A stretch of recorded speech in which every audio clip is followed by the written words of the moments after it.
Jitou de Djameldine Benchenouf. Salam alaikum, Azulfillaoun, bonsoir. Pour reprendre le principe de la causalité, tout phénomène a une cause. Il en est de même dans l'apparition des phénomènes sociaux, et donc politiques, et donc économiques.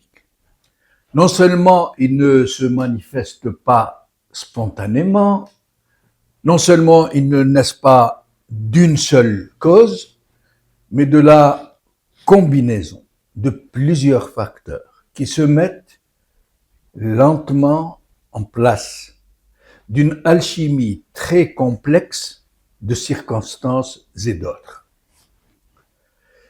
Il en est de même pour notre sujet d'aujourd'hui, la harga, la migration clandestine, sous toutes ses formes, qui vide le pays de sa sève, qui fait éclater des familles, qui jette des centaines de milliers de personnes sur les chemins amers de l'exil et qui déferle comme un tsunami sur des pays qui ne l'ont ni préparé ni souhaité, qui les perturbe et les déséquilibre et qui donc, par conséquent, provoque des réactions en chaîne dans ces pays de débarquement et souvent un rejet social violent de ces masses de migrants de plus en plus nombreuses que des causes et d'autres ont dispersé aux 4 vents, dont plusieurs se noient tous les jours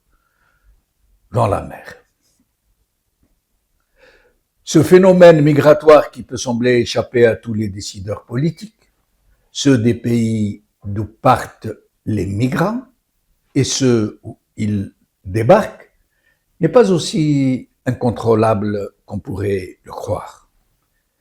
Il est même devenu, en marchant, un puissant outil entre les mains des dirigeants politiques, qui font partie des causes premières qui l'ont initié et qui ont compris qu'ils pouvaient le manipuler non seulement pour vider leur propre société d'un trop-plein de colère, mais aussi pour l'exercer comme un moyen de chantage contre les pays de destination. Ce fut Kadhafi qui s'était servi pour la première fois des vagues migratoires subsahariennes pour faire pression sur l'Italie de Berlusconi et le contraindre à se plier à ses extravagantes exigences. Lorsqu'il a eu besoin de faire monter la pression migratoire, il a mis d'énormes moyens et beaucoup de propagande pour inciter des dizaines de milliers de subsahariens à prendre la direction des rivages libyens où ils trouvaient tous les moyens qu'ils voulaient pour appareiller vers les côtes italiennes. De la harga, en gros, avec parfois des centaines de migrants sur de très aléatoires bateaux de pêche. Lorsqu'enfin Kadhafi a atteint ses objectifs et que Berlusconi se soumit à toutes ses exigences, Kadhafi changea soudainement d'attitude et procéda de la tactique à rebours. Il est devenu un gendarme de l'Italie contre l'émigration clandestine. Et il a expulsé manu militari les foules de migrants qu'il avait fait venir pour s'embarquer depuis la Libye sœur Zamazama. Il en est de même aujourd'hui pour tous les pays qui servent de port d'attache aux armadas de passeurs pour cingler vers les rives nord de la Méditerranée. L'exemple du régime algérien en est parmi les plus expressifs. Ainsi, et comme par hasard, depuis la dernière rencontre entre Tebboune et Meloni, la première ministre italienne, il n'y a pratiquement plus de traversée entre l'Algérie et les côtes italiennes.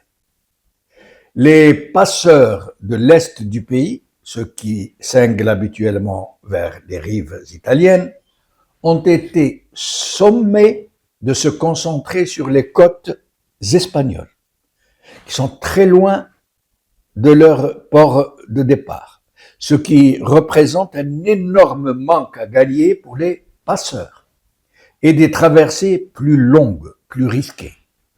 Mais ils n'ont plus le choix. Soit ils prennent les routes maritimes où les gardes-côtes ont reçu l'instruction de ne pas les voir, soit ils sont interceptés systématiquement, au choix. Rappelons au passage que les véritables flottilles de ces passeurs, qui disposent de très nombreux go-fast, des embarcations très rapides et très coûteuses, qui ne sont pas abandonnées sur les plages de débarquement comme les autres boatés, mais qui reviennent à leur base d'embarquement et qui peuvent effectuer jusqu'à 3 traversées en 24 heures, depuis les côtes de l'Ouest notamment, et qui ne se cachent même pas. Les lieux d'où ils embarquent leurs passagers, des Algériens mais aussi des migrants subsahariens qui ont les moyens de payer l'exorbitant prix de la traversée, sont connus de tout le monde. Les criques où ils mouillent sont un peu comme des ports ordinaires où ils stockent même leur carburant et où ils entretiennent leurs embarcations. C'est dire la connivence du régime. Pourquoi le régime algérien se prête-t-il à une telle scélératesse? J'allais dire à de tels crimes. C'est surtout comme une soupape de sécurité pour évacuer le trop-plein de colère de la jeunesse et se débarrasser d'un maximum de jeunes désœuvrés qui représentent un dangereux potentiel d'explosion sociale. En plus de lui permettre de faire pression sur le pays de l'autre côté de la mer, comme c'est le cas aujourd'hui de l'Espagne et de la France, sachant que la France est la destination privilégiée de plus de 60% des haraka. Mais pourquoi cette explosion de l'immigration clandestine en Algérie? Quelles en sont les causes profondes? Quelle est l'explication de cette propagation à tous les âges, aux deux sexes et à tous les statuts sociaux? Qu'est-ce qui explique l'hémorragie des universitaires, des plus riches, voire même des islamistes qui considéraient il n'y a pas longtemps qu'il n'est pas licite de vivre dans des pays gouvernés par des kuffars, par des non-musulmans? Nous y reviendrons dans un prochain numéro. Qawala khair.